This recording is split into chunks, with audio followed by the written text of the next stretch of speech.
A warm welcome to my channel. My name is Sidney Winston. I'm a humanist, an atheist, and a Zionist. The three seculars, I call them. Today, in this episode, I'm going to present lecture number 10 of a 36-part lecture series on the subject of evil, presented by Dr. Charles Mathewes of the University of Virginia. Lecture number 10 is Rabbinic Judaism, the Evil Impulse. And the lecture will begin now.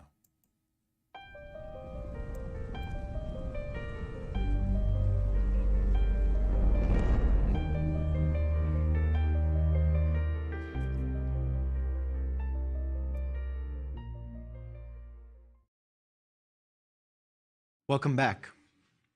From Augustine now, we're turning to a profoundly different, though not entirely unrelated, alternative view about evil. The mainstream view, in fact, in the Jewish traditions over the past almost 2 millennia, and that is the view of Rabbinic Judaism. Now, Rabbinic Judaism is that form of Jewish faith and practice that arose after the fall of Jerusalem in the 1st century and the diaspora, or the scattering of Jews, across the Mediterranean and Near East in the following couple hundred years. It really flourishes from the 3rd century of the Common Era. That's effectively the era of the composition of the Talmud. The Talmud is the body of literature that comments upon the Torah and Jewish religious law in general. And from the 3rd century of the Common Era to effectively the 20th century. And in some ways, it's still flourishing today. This tradition takes the Talmud, that body of commentary on Jewish law, to be a text of near scriptural authority for interpreting the Torah. Indeed, the Talmud is the textual fixing in this tradition of the oral law in composition to the written law of the Torah. Now, the rabbis were the community's teachers and ministers, scholars who knew the Torah and knew the debates surrounding the Torah in the Talmud so well that they were effectively walking repositories of the tradition. They understood the height of their religious duty to be the study of Torah and Talmud, the enormously complicated set of argumentative commentaries that previous rabbis had created in order to understand how to live faithfully as Jews in this very complicated world. Rabbinic Judaism offers a powerful but subtly nuanced picture of evil in wholly mundane, fairly everyday terms. One that resists the overly dramatic, perhaps even melodramatic cosmic drama of sin and redemption found in Christianity, Book of Revelation, Irenaeus, Augustine. Now, in the wake of the Shoah or Holocaust, there's been a huge wave of Jewish rethinking of the faith. But in fact, there have been analogies, events of similar existential crisis in Judaism at different moments in Jewish history. One of them is the famous Babylonian captivity, where the remnants of Israel, or a large part of them, were exiled to Babylon in the 6th century BCE. Rabbinic Judaism emerges out of another one of these, the destruction of the temple in Jerusalem and the diaspora. And this was a revolution in Jewish thinking on a scale with the effect that the Shoah has had, the Holocaust has had, and is having. In the diaspora, the Jews effectively lost the promised land, and they lost the central ritual place of worshiping God, namely the temple in Jerusalem. And they did not return to Israel as a people. They did not return to the land for almost 2,000 years. So a new kind of religion had to be built out of the rubble and the ashes of the old. And that's what the rabbis really centrally did. Now, in terms of evil in particular, the rabbis explored a series of alternative moral psychologies of human malice. But much of their discussion, and it really became the canonical view centered around the evil and the good impulses in the human heart.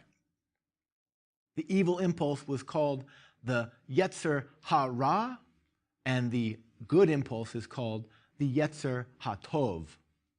Adam and Eve ate of the tree of the knowledge of Tov and Ra, good and evil. The rabbis saw God creating in humans two different and rival sources of energy, inclinations or impulses. This is where this word Yetzer comes from. In fact, for the rabbis, who, as I suggested, were very textually minded scholars, they're really committed to finding the evidence of what they want to see, what they are arguing for in the texts of Scripture especially.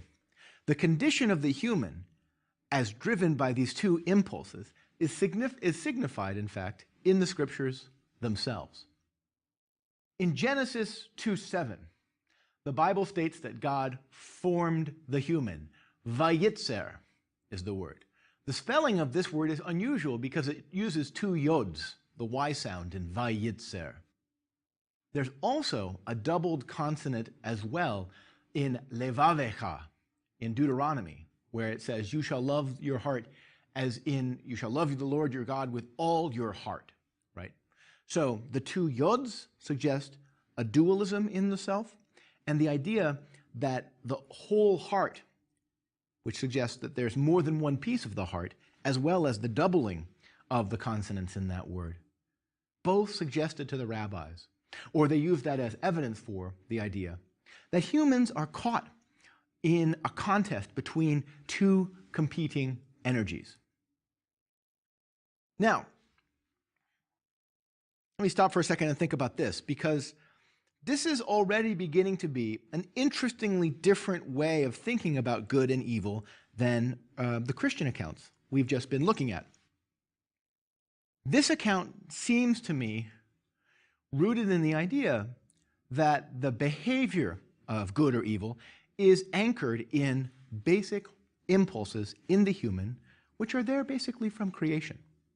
Again, consider this in light of the large Christian context in which many of these Jews are now living. In these narratives, the Christian narratives, evil is seen as a kind of unnatural calamity. And again, that's related to the Christians' conceptions of Christ as so good. For Christ to have been so good, something must have been pretty bad for Christ to remedy it. The Jewish conception of these two impulses suggests an entirely different picture of how the human is organized and what sort of motives and what sort of struggles go on inside the human. The Yetzer HaTov, the good impulse, is something like what we would call conscience. It's an inner sense that alerts you when you are considering violating God's law. It warns you. And it really develops, the rabbis think, around age 12 or 13, when the young Jewish boy, or today we would also say girl, first begins to become an adult. At a boy's bar mitzvah, a girl's bat mitzvah, for example, when the child first begins the struggle with God's word and Torah and the observance of the commandments, that for the rabbis is the true mark of a maturing Jew. Now, in contrast to the Yetzer HaTov, the Yetzer Hara, what we're translating here as the evil impulse, is a far more murky concept.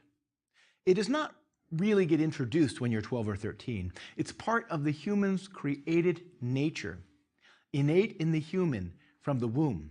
Genesis, for example, says the Yetzer of the human heart is Ra from youth, right?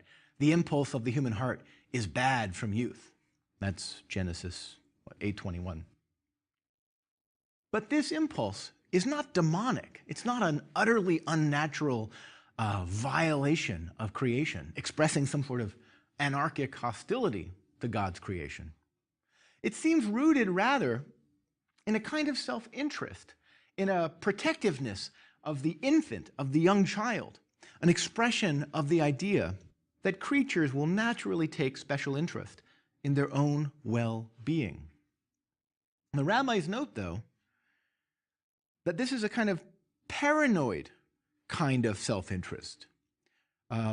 And they say that the young child or the infant sees the world as a threatening place, a dangerous place. And honestly, if you think about how small children react when their parents introduce them to you, often they'll hide behind their parents' legs or something like that. In other words, the rabbis have a great deal of empirical evidence they can point to here. Children are terrified of strangers, sometimes, and they're scared of the bigger world. And this seems accurate to how children behave in the world, at least part of the time. It's also a psychologically acute assessment of how a great deal of human aggression is related to perceptions of danger, right? Even today, psychologists who sometimes can seem to be specializing in reinventing the wheel will tell us that if you feel fearful, you are more prone to lash out violently against those around you, right? So fear turns out to be one of the most powerful motivations towards aggression and wickedness. Now, some hear an allusion to the Yetzer Hara, right, the evil impulse, in the command to have no other gods in Exodus, right, in the commandments. That is, there's a tacit recognition, some rabbis think, that the Yetzer Hara, this evil impulse, is a personified agency of a sort. But nonetheless, none of the rabbis suggested that this was actually any sort of rival to God. That would make it more like the Shatan of the pre-Genesis ancient Near East, and again appeal to a kind of combat myth or metaphysical dualism. But that's not the aim. Again, the rabbis and the Jewish tradition in general is always shadowed by that resistance to those ancient Near Eastern combat myths. But now we're also beginning to see that Jewish thought is silently influenced, silently inflected by a desire to distinguish itself also from Christian thinking. So even as it resists a kind of metaphysical dualism of the combat myth, this Jewish tradition is going to begin to try to figure out ways to resist an over-dramatization of evil as well. And here's one way, because it turns out that this evil impulse, the Yetzer Hara, sometimes we should call it a bad impulse, is actually not so bad after all. In some dimensions, the Yetzer Hara is the impulse in the human that enables humans to build a house, to marry, to have children, to engage in business. The evil impulse, in some ways, seems to be at times the source of self-interest, even self-interest properly construed. It's a part of life, that is. It actually supports life. It enables life. But it can be excessively partial and caught up in self-interest and greed. That's the danger of the Yetzer Hara. Not its bare existence, but when it comes to overmaster you, right? In the same way, you can imagine this playing out in the story of Cain and Abel, when God says, sin is crouching at your door. It seeks to master you, but you must master it, right? What the rabbis read that as for the Yetzer Hara is precisely the struggle not to eliminate the Yetzer Hara, not to send it off like Cain, right, a restless wanderer, but rather to make it a fruitful part of your ordinary life. Now, classical rabbinic understandings of these categories still profoundly influences Jewish thought about evil today. The implications of this psychology for the rabbi's understanding of the human makes the human less caught in a kind of vast metaphysical melodrama, a la Christianity, and more a matter of handling the everyday temptations that we encounter all around us. This focus on everyday temptations is really important. It's not simply a momentary thing about evil in the Jewish tradition. Some critics of Judaism will argue that Judaism is in some ways too focused on the mundane commandments to do one thing or another. One of the most interesting contemporary Jewish thinkers, Arthur Waskow, has made this argument that in a way, these critics are complaining that Judaism is a religion of pots and pans. I think that there's a deep insight being communicated in this, especially the rabbinic tradition's focus on the minutiae of life, the small things around life, simple decency rather than moral heroism. The rabbi's resistance to more theologically radical pictures of evil, like the Christian Satan, for example, and their similar resistance to depictions of the history of human evil in terms of calamities like the Christian notion of the fall, makes evil an intrinsic part of humans' natural makeup in a certain sense. But that's a good thing, right? The rabbis, that is, make evil not supernatural, but really derived from our natural created being. That is, in some important way, evil is something that happens to us because of the impulses of ourselves. And if that's the case, then we are in important ways able to handle those impulses. We can learn to deal with them. Now, that's not to say that in this account, evil must be understood in reductively human and naturalistic terms.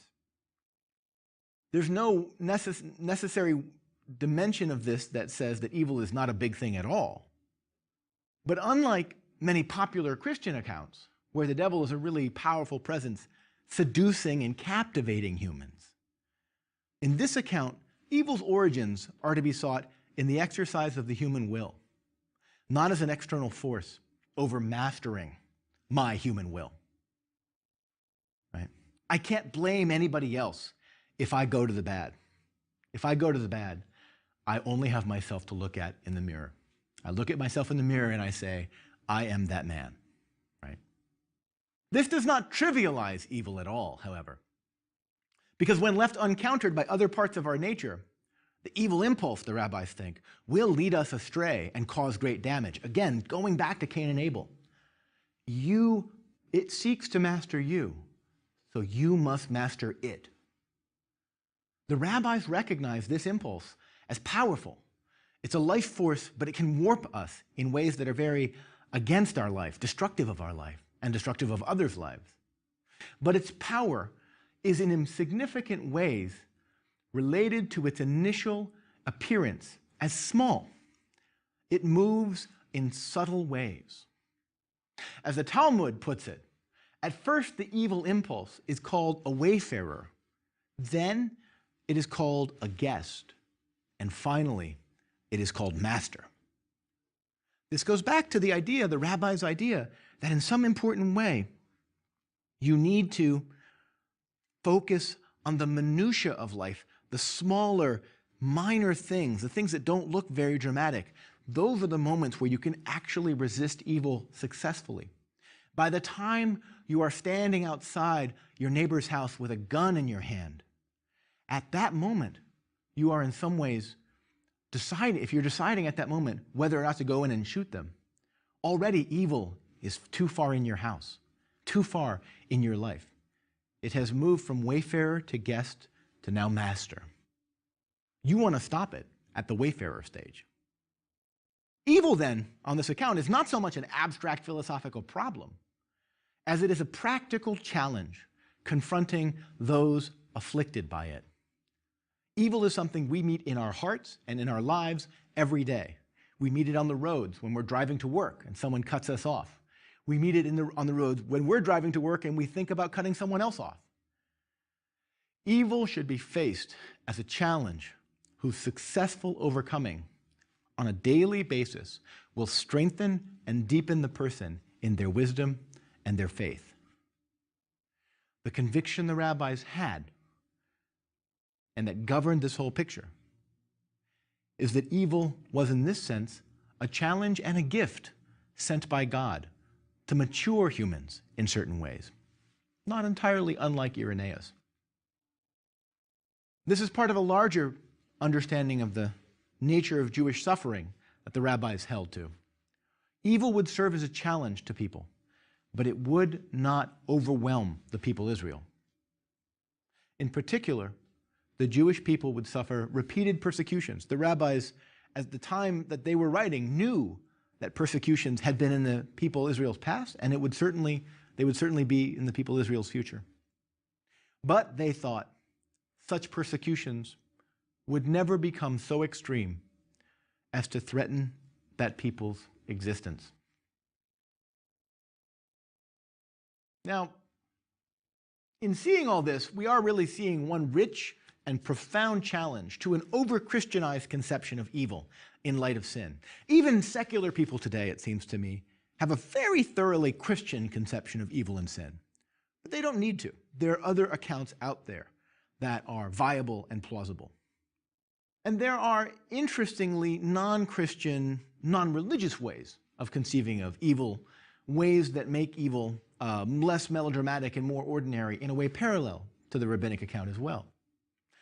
But this rabbinic tradition offers a very sober religious view of malice. It's, again, profoundly non-dramatic.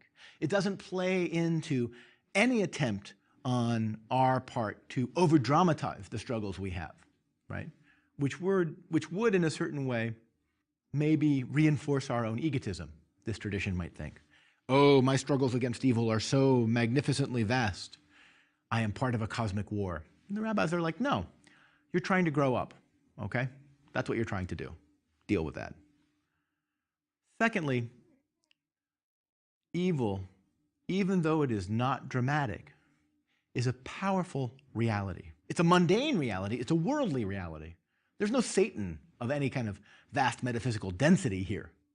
But nonetheless, there's a realism about how evil can, over time, come to shape and grip and warp someone's inner soul in a powerful way.